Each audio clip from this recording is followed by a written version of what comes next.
it was very, very similar to what happened, where enough energy got through that someone picked it up, and what they did was they planted themselves inside that electronic fence, and they started wearing it down with their harmonic, just burning huge holes in it, so information started to get out and information started coming back in.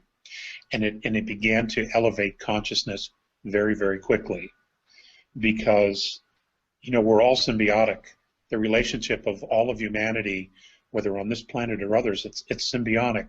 We are all connected to each other. The distance is irrelevant.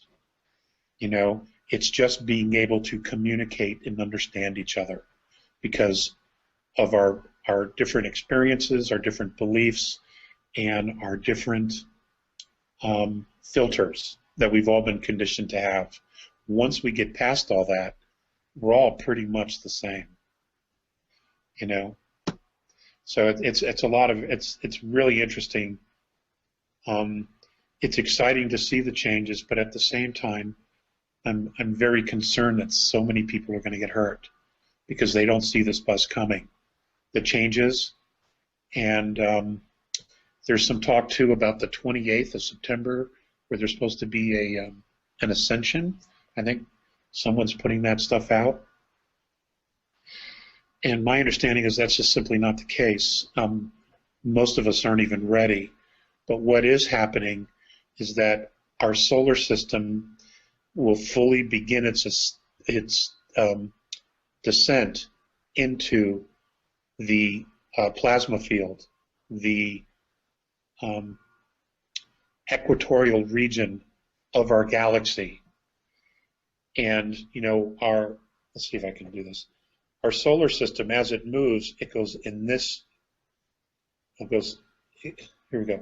It goes up, and it goes down, and it goes up. It travels this way, okay, as we're moving in the galaxy. 26,000 years, 26,000 years, 26,000 years, 26,000 years, okay? Well, what we're doing is we're beginning our descent, okay, to begin a new 26,000-year cycle, and that descent will take us across through the plasma field, which NASA calls the Oort cloud, and that field is a huge electrical plasma field, and it will change our DNA. It will change virtually everything that we know. And what happens is once we cross that actual plane, we move into a different harmonic, a feminine harmonic, where humanity will begin to rebuild itself and regenerate and recreate itself in a safe environment, okay? Because that harmonic, that frequency is not about war. It's about compassion. And we're leaving the male dominant in the northern side of the galaxy. We're leaving the war behind, and those who can't let that energy go, that warrior, that you know, that control, that dominance, a lot of them, whether they're male or female, won't make it. They will check out. And the A's once said that many of the men would have brain aneurysms because they simply would not be able to handle the energy. I think most of the women could adapt, but not all of them will. So we will have 26,000 years of just incredible healing and rebirthing of humanity, you know, before we begin that ascent back up into the male dominant frequencies. But, you know, this has been going on forever, and many civilizations experience this on third, fourth, and fifth density. And that's all that's been expressed to me. I don't know what happens at sixth, other than the fact that I've been told that they don't experience the duality. It is primarily one harmonic, which would be compassion and introspection. Those were the words that were used for sixth density. So there you go. Those are some of the things we're going to talk about. Right. So, You provide an incredible service just making the information available. well, You know, what people do with it is beyond anybody's control. But, you know, the point is just to make it available, because if people are asking questions, they will find it, or they will find somebody who would lead them to it. It's amazing how that works, regardless of what it is. Absolutely. Well, I mean, people have been, you know, that's where you've been. You've been putting the information out, and it's been trickling through, and you put a little bit out, and you know, other stuff happens, and it trickles through, and it infuses. And James, I mean, I think you've done a fantastic job of gathering all of the stuff that Alex has kind of littered over the web over the years. Just kind of dropped behind him, and then and you brought it all together into one fantastic site. I mean, I'm really pleased for you, Alex.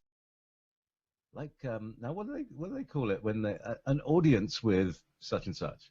So and it's you speak to people who know you, who are up to speed, who can ask really, really, really good questions. Oh man, I would love something like that. Yeah, like a master class. Because you know when. And this is why I enjoy in a live scenario, Q&A. Yeah. Because there are times I don't know what I know. In other words, during my conversations with Visayas and Mornay, you know, Visayas has always been telepathic. Mornay was both. He would speak telepathically at the same time he would use his vocal cords because that's all he knew. And for a while there, I would just focus on the vocal cords, and I would miss the fact that he was also talking in my head. You know, and my brain has all this download from both of them. And sometimes I don't even know that I know something unless the question comes up. And then, like, boom, there's the answer. You know, the information comes from somewhere in the back of my head, and it's just like I get all these pictures and language of the answer, and I surprise myself because I know it. I know it's hard to explain and it sounds kooky, but it really is what it is. It's weird. I mean, I enjoy that part because, you know, I'm just as fascinated by anybody as to what's going on and who we are and you know, where we're going. I mean, absolutely. That's right. I think we've really been waiting for this moment, the internet at this level, to have these kind of conversations, for this moment, for this information to be spread. And I think it's part of the plan, the Starseed plan. You know, there's a lot of information that people send me that absolutely just doesn't resonate with what I know. But there is a council, and you know, at last count there were over 1,000 star nations that were a part of it. And I don't know the exact number. I think the last number they gave me was 1,300 and something star nations. And it was a place where they would come and they would share information and data about changes, updates, scientific discoveries, interdimensional seepage from higher dimensional realms that were affecting different parts of fifth density and fourth density, and then third density. You know, we ended up getting into the mix here because somebody figured out that about our DNA signature and how unique it is. So that's how we got into the mix. You know, and about the tyranny that shows up 900 years in our future that shows up for them. So, you know, there's a lot that goes on in these things. And yeah, there's been a lot of discussion about that. I've never seen it in action. I've never sat in a meeting. I've only heard about, you know, what goes on there, and that it's very well respected, and that almost anybody can air a grievance in one of these forums, you know. But it's they work together, they discuss things together, they make decisions together, but it's not a body of enforcement, if you know what I mean. Yeah. Yeah. So Individual star nations choose to enforce if they so choose, but the council itself is not a body of enforcement. right. Okay. That's interesting. Thank you. Because that's a fascinating thing that you were actually saying before, that you've heard all this stuff and it's in your cells because 20 years, 30 years, however many years ago, your cells have reproduced and it's all locked in there. 42 years. And it's the only thing is that unlocks it is somebody bringing up an idea, and then something will just, it's like you've got a Google kind of thing going on. But it's like a knowledge. You can feel it. It's like you know how to drive a ship. If somebody says, "How do you drive a TRZ?" And it would sort of be like the Trinity in the Matrix, which you go, "Well, I can ride a helicopter now." Yeah, similar. It's very similar. For almost 50 years, I've engaged in telepathic communication. I think that's mostly what it is. The mind is just a sponge, and its ability to retain information is remarkable. It's beyond anything we can imagine. It's got to be one of the biggest hard drives that we couldn't even create, because it not only stores data, but it stores it holographically, and it merges it all together. And even though we don't understand it, our soul does, and it's almost like it imprints the soul with the data, or the soul has the data already, and it imprints the physical body. And it's just there. It's just there. I remember the one time I was able to fly Mornay's ship. He had to have his hand on my shoulder, and it was sitting right here. And at one point he took his hand, he just lifted it, and the ship began to wobble crazily like this, because I wasn't calm. My mind wasn't calm, and that's how they operate their craft, is simply with their mind.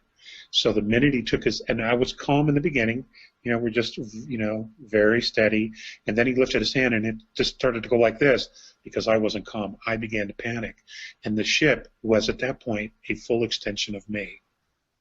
Oh, and then he put his hand back on here and he just smiled and he goes, "You're not ready." Yeah, because we're used to using things outside of our bodies. Are we? To drive a car, you have your hand on the steering wheel or the joystick or the blah, blah, blah. My mind is not made of anything. I can't feel my muscles. It's like it's the feedback. Yeah, that's the thing, isn't it? It's the feedback. Yes. Yeah, we're so ingrained in third density where we get that physical feedback, that we just feel a reaction to our actions, where in the higher dimensions it's really not like that. It's different. It's just lighter. It's just lighter. You feel bigger, you feel stronger, you feel calmer. It's a level of freedom there just are no words to explain in our language. There's just not enough words or adjectives to describe it. And it's been frustrating, for a long, long time to try to express it. And I haven't, in my opinion, adequately expressed it at all because I don't have the words. You're coming up to, it's about 1:15 your time, is that correct? Up here. Good. I think this has been a fantastic thing. We've had a solid thing. What do you think, James? It's been perfect. Yeah, there's not been any problems on the webinar side at all. It's worked perfectly. And all right. So thank you, boys. Thank you guys very much.